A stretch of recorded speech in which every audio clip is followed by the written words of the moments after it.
This is the biggest news story in America. The president fired him on a recommendation from the FBI's career internal investigators. And despite all the attention this firing is getting, as a practical matter, it doesn't mean that much. McCabe was set to retire in days anyway. And contrary to news reports, he is not at risk of losing most of his enormous federal pension, much bigger than the pension you're not getting. But none of this has stopped the usual hysteria merchants from predicting the end of the republic. Some have accused the White House of obstructing justice. It's hard to see how that works exactly, since McCabe was leaving anyway. Others have called the firing an assault on democracy, as if unelected career bureaucrats found guilty of misconduct by their own agencies were somehow the linchpin of representative government. Once again, how do all these dumb people get jobs on television? That's another show. But tonight, there are really only two questions that actually matter here. First, did Andrew McCabe do anything wrong? And two, if so, did it justify his firing? Well, according to the FBI's Office of Professional Responsibility, McCabe allowed FBI agents to disclose sensitive information to the press, leak. He then lied to federal investigators about what he did. That's what the investigation found. Now, if McCabe really did that, losing his pension ought to be the least of his worries, because lying to the FBI is a felony. Try it and find out. Martha Stewart went to prison for that. Michael Flynn had his life destroyed over it. Mere mortals are not allowed to lie to the FBI. They wind up in handcuffs when they do. And of course, it's a far greater threat to all of us when FBI officials lie. The FBI is the most powerful law enforcement agency in the world. It has near absolute power over you, the power of life and death. Yet weirdly, nobody on CNN seems bothered in the slightest by any of this. One of the FBI's top officials caught lying about an active investigation? Whatever. No big deal. Punishing him is the crime here. That's an odd response if you think about it. Would CNN panelists show concern if, I don't know, a local sheriff lied in order to frame teenagers for crimes they didn't commit? How about if your local police department fabricated evidence? Dishonest law enforcement is a big deal, no matter who the president is. In fact, it's the biggest deal. It's the worst abuse of power. And yet, for some reason, our designated watchdogs, the very people who are supposed to be protecting us from this kind of third world nonsense, think it's totally fine, as long as the net result is a bad news cycle for Trump. Watch. This kind of thing that we saw with respect to Andrew McCabe is the kind of thing you would expect Putin to do. My problem is the timing and the way it all worked. It just seemed mean-spirited. The point is to tear down the credibility of all people involved with anything pertaining to anything that might look into this president, which leads one to believe that this is authoritarian behavior. There are kids getting shot in our schools. There's an epidemic of people dying from overdoses. And what is the president minding? These little vindictive, small, let's get rid of McCabe and let's deny him his pension. So whether you agree or not with the politics of the people you just saw, those are buffoonish points. Here's something that's not buffoonish, though. Over the weekend, the former head of the CIA, John Brennan, came completely unglued over McCabe's firing on Twitter, Twitter being the place where people like that now go to lose their minds. Here's the quote. "When the full extent of your venality, moral turpitude, and political corruption becomes known," Brennan wrote to the president, "you will take your rightful place as a disgraced demagogue in the dustbin of history," fingers smoking as he typed it. But here's the interesting part. In response to Brennan's tweet, the one you just heard, former UN Ambassador Samantha Power wrote this, quote, "Not a good idea to piss off John Brennan." Let that sink in. What the hell does that mean? The former head of the CIA is going to do what exactly in response? No wonder people are afraid of the deep state. This is what it looks like when it bares its fangs. Thwart us and we will destroy you.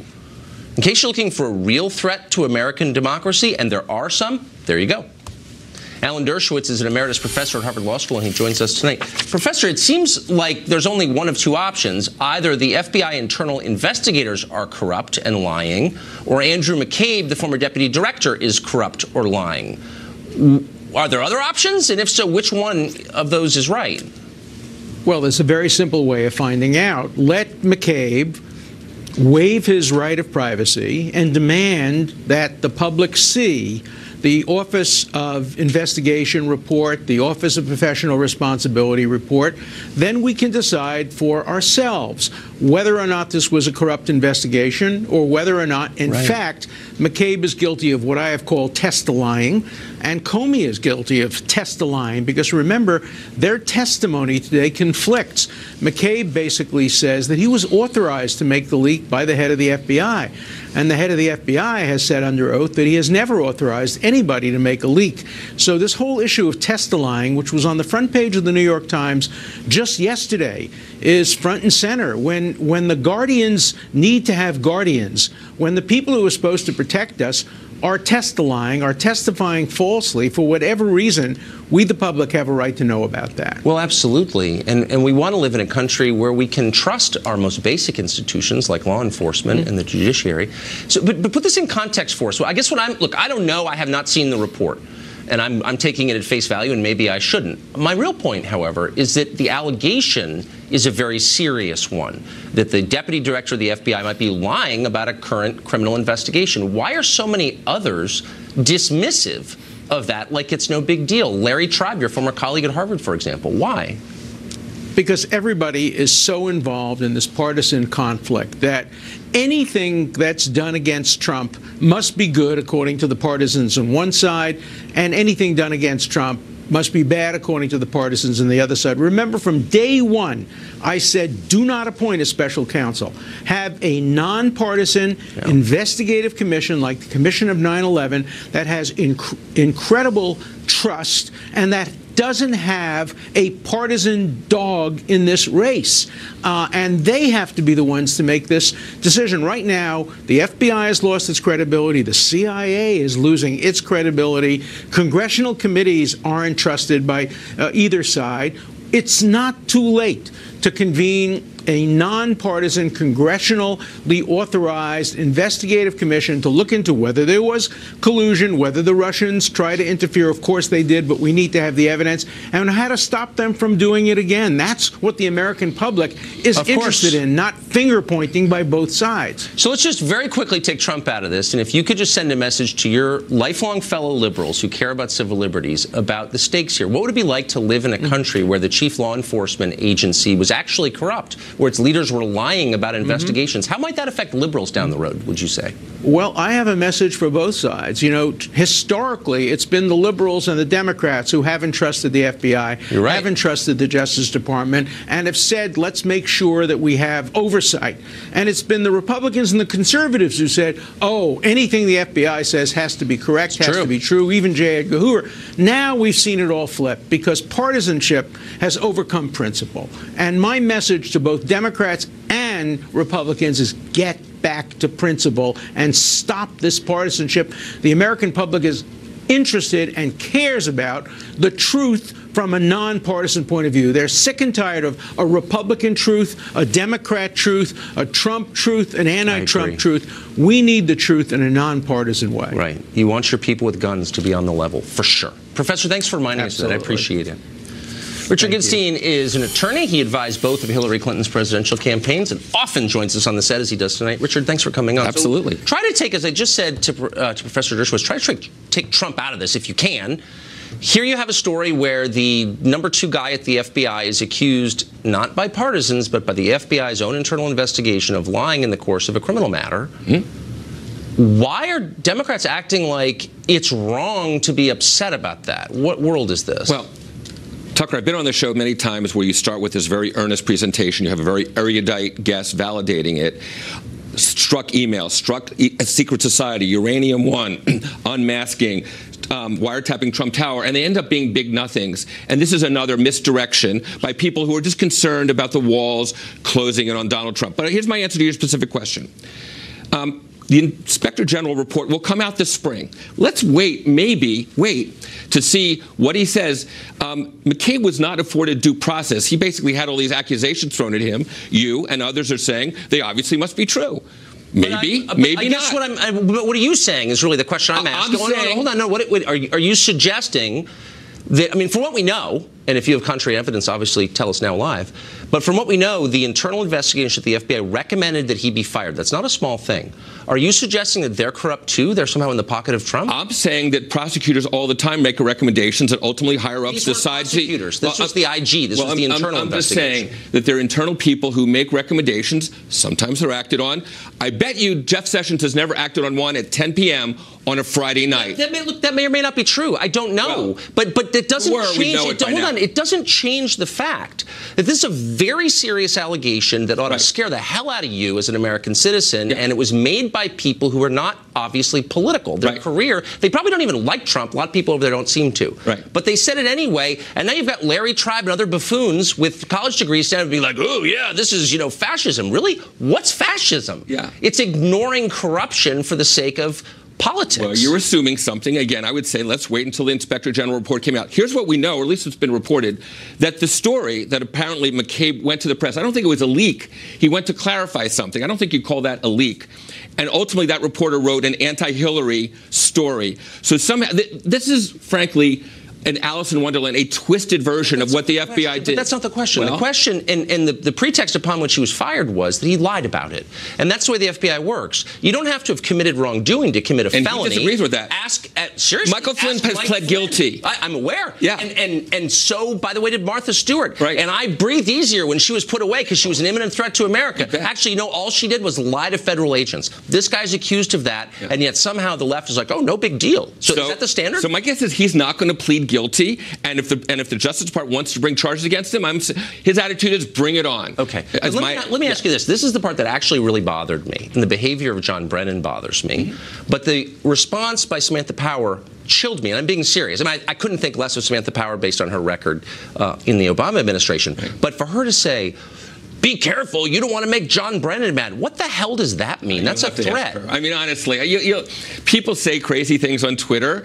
I'm not sure if she had to do all over again. That's the sentiment that she wanted to express. I mean, what she's saying, and I think her Republican counterparts would say the same thing, which is you get on the wrong side of people who know all the secrets, you may want to rethink that. That's all. Do you want to live in a society where elected officials are held hostage by the permanent bureaucracy? Is that really what you want? Because that's what we've got. I don't think look, again, there's a twisted version of what happened here. The FBI helped Donald Trump. No, John Brennan and Samantha Power is threatening Trump with a retired CIA director with the knowledge he's gathered during government service. She's super retired. She's not in a position to threaten anybody, right? She ought to be in trouble for what she did to the world. Well, you can make that recommendation to Jeff Sessions next time you have him on your set. But again, the twisted aspect of this is during the campaign, the FBI broke the rules that hurt Hillary Clinton. They sat on the information about Trump. She lost, he won, and now they're saying somehow, that the FBI was in her camp. Let's just close out the conversation with this. If this report becomes public this spring, imminently, and it becomes clear that McCabe wasn't straightforward to investigators, he lied, he misled, will you concede that at very least he ought to be fired? And by the way, why isn't he being indicted for that? Well, I'm saying if it turns out that there's proof beyond a reasonable doubt that he lied to investigators, absolutely. Then why treat him as a hero now? Why is the left extending job offers? Oh, no, he's our new Rosa Parks. Like, what is this? The guy's accused of lying. Because this was an effort by the president through tweets, unprecedented, to go after one guy to discredit him because he was going to corroborate Comey, whose book is coming out. That's what's going on here. Sorry. Richard, thank you. My pleasure.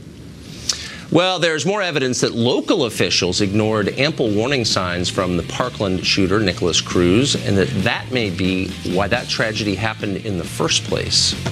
We've got details. Stay tuned.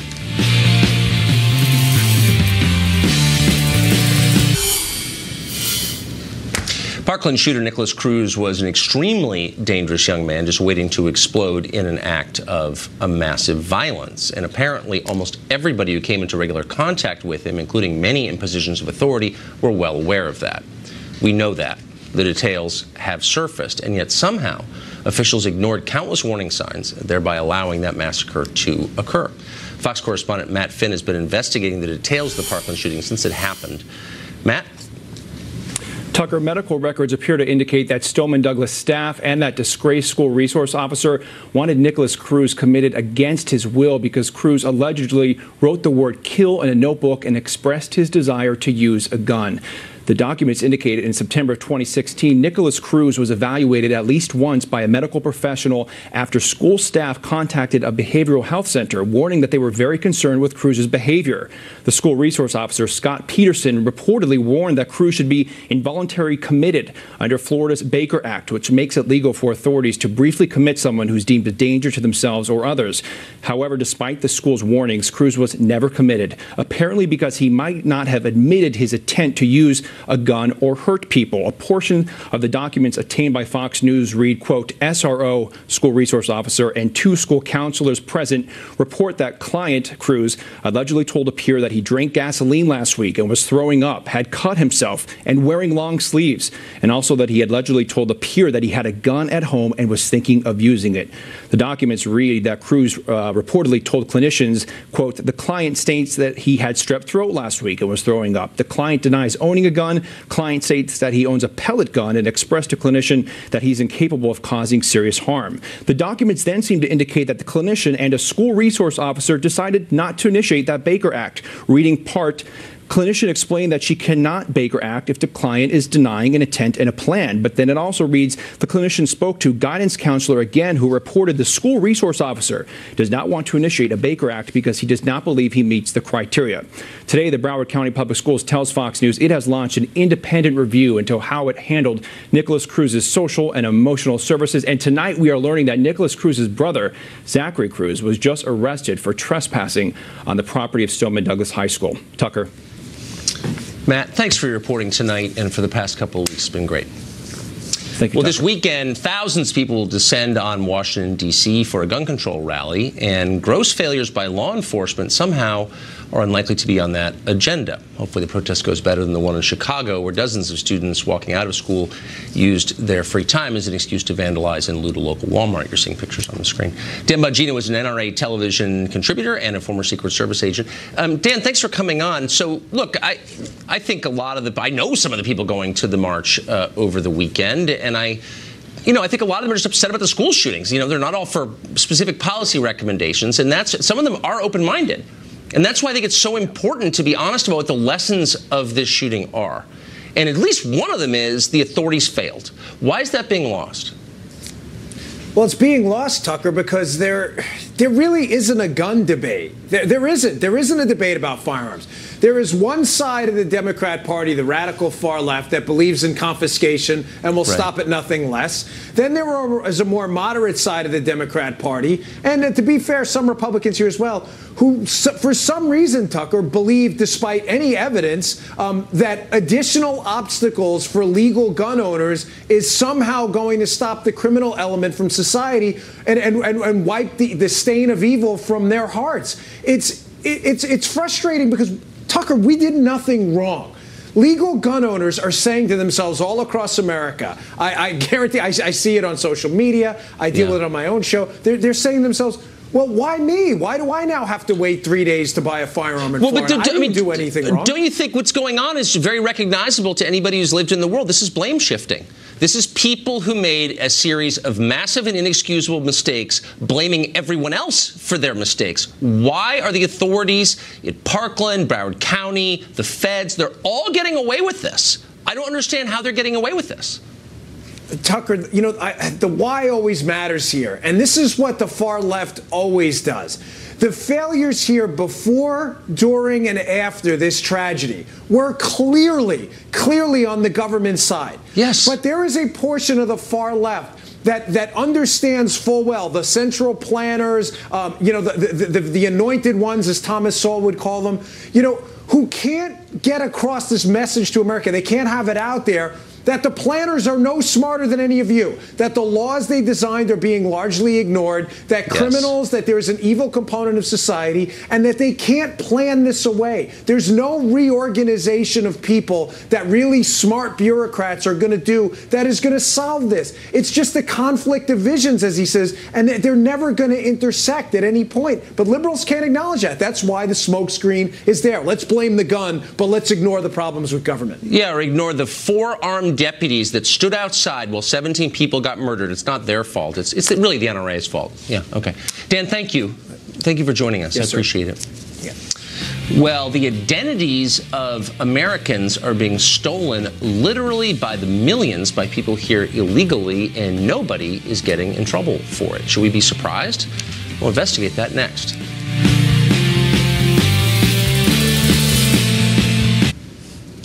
A recent piece in National Geographic tells you a lot about demographics in America and about how bewilderingly fast they're changing without any real public debate on the subject. The magazine profiles the small coal mining town of Hazleton, Pennsylvania. In the year 2000, Hazleton's population was 2% Hispanic. Just 16 years later, Hazleton is majority Hispanic. That's a lot of change. People who grew up in Hazleton return to find out they can't communicate with the people who now live there. And that's bewildering for people. That's happening all over the country. No nation, no society has ever changed this much, this fast.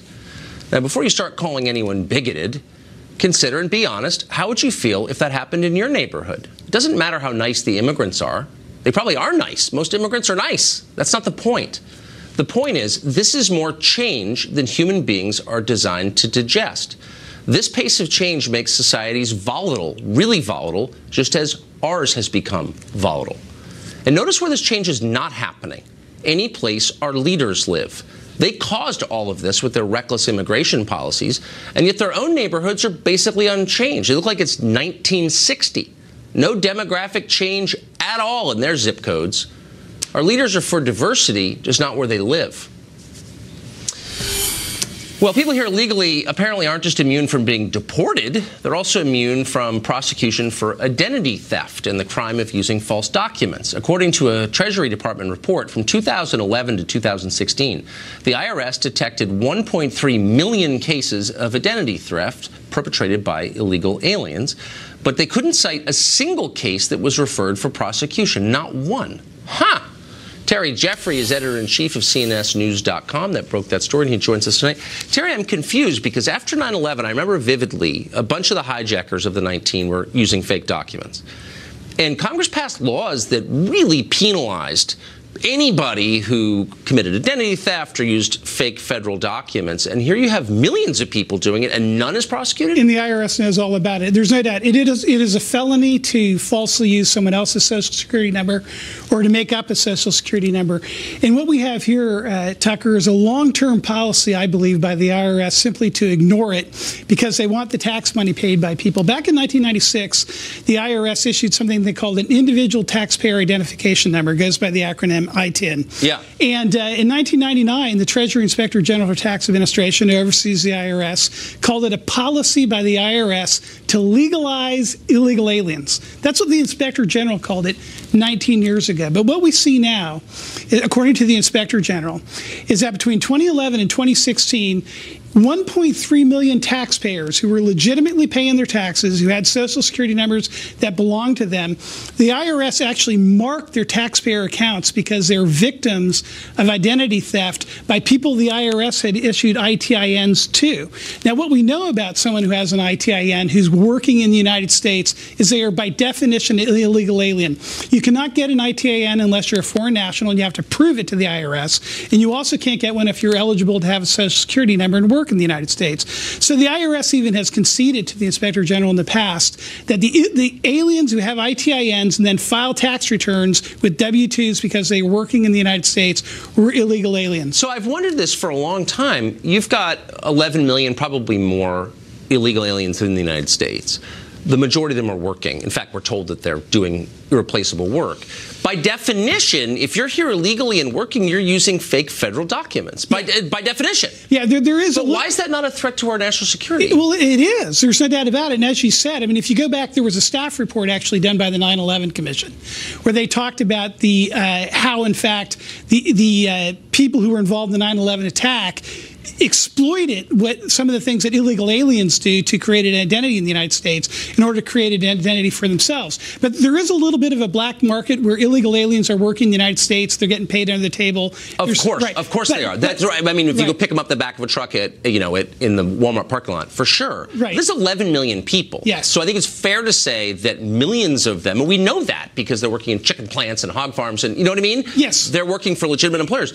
So does this mean, and no one's doing anything about it, yes. so can I use fake federal documents? No, you'd be committing a felony, and I think they'd go after Tucker Carlson.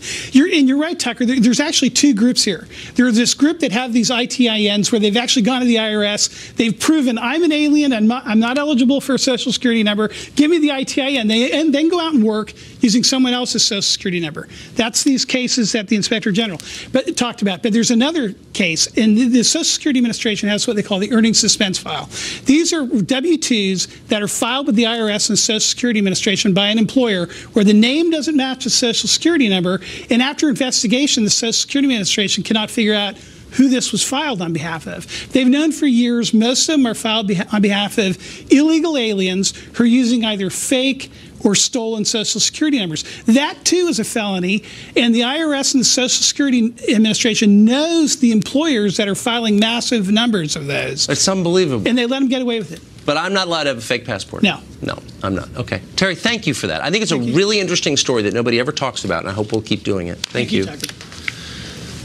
Well, a serial bomber is terrorizing Houston. How great is the danger? Can it be stopped? We've got details next.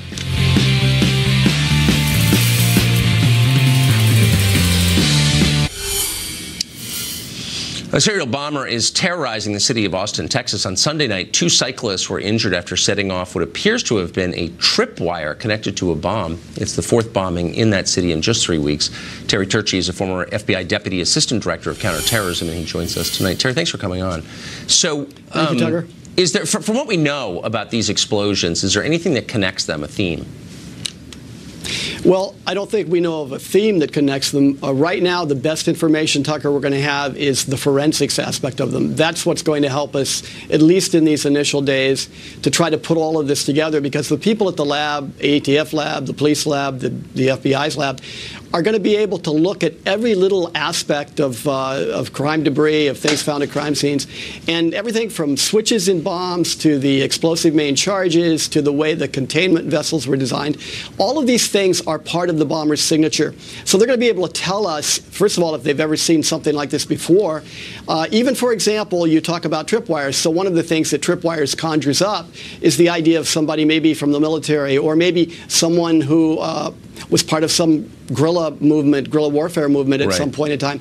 They can go back and make some educated guesses of the person's skills and talents and where they picked them up from looking at the way the bomb was assembled, and then we go from there.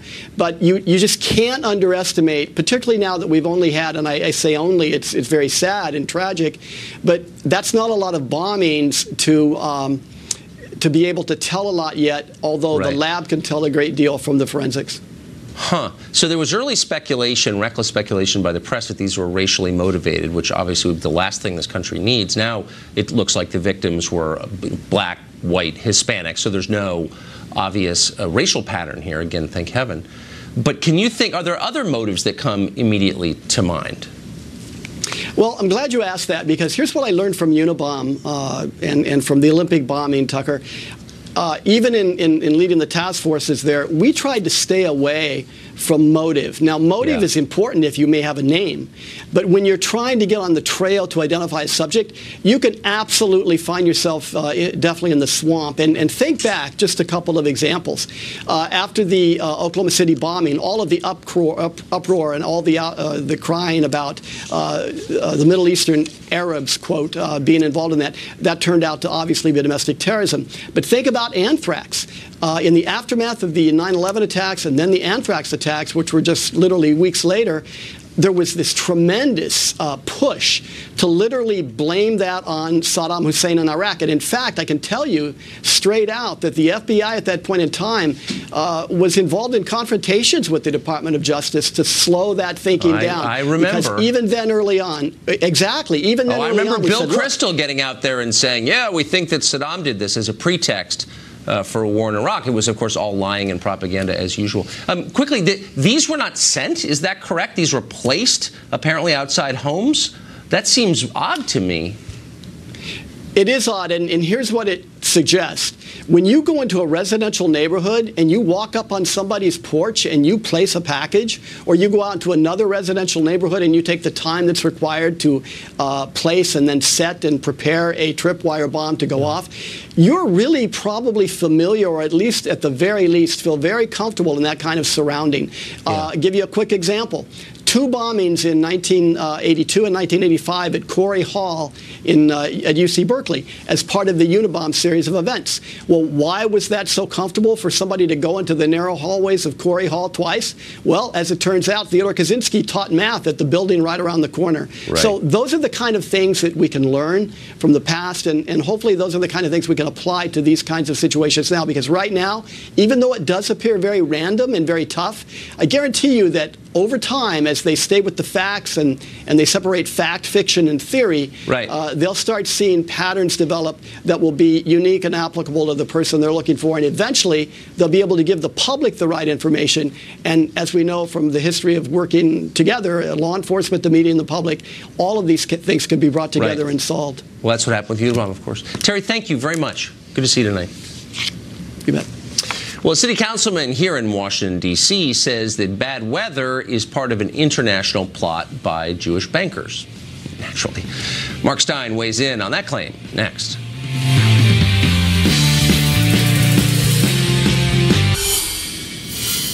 Washington, D.C. experienced a mild snowfall last week. Luckily, city councilman Trayon White was on it. He knows why it happened. Watch this. It just started snowing out of nowhere this morning, man. Y'all better pay attention to this climate control, man. This climate manipulation. And DC keep talking about we're a resilient city. And that's a model based off the Rothschilds controlling the climate to create natural disasters they can pay for it and own the cities, man. Be careful. Yep, the Rothschilds control the climate. The Rothschilds, of course, are a wealthy Jewish banking clan. They're included in a great many conspiracy theories, but those theories rarely give them credit for the weather. That's an ambitious new twist. Mark Stein is an author and columnist and a part-time meteorologist, and he joins us tonight. What do you make of it? So this is, by the way, I live here, so you can laugh all you want, but that's actually my city councilman speaking there. The Rothschilds control the weather. Did you know that? Well, I did actually, Tucker. They bought the weather from God back in 1929 when he had a bit of a liquidity problem after the Wall Street crash. And they keep it in the wine cellars at the Chateau Mouton Rothschild estate in France.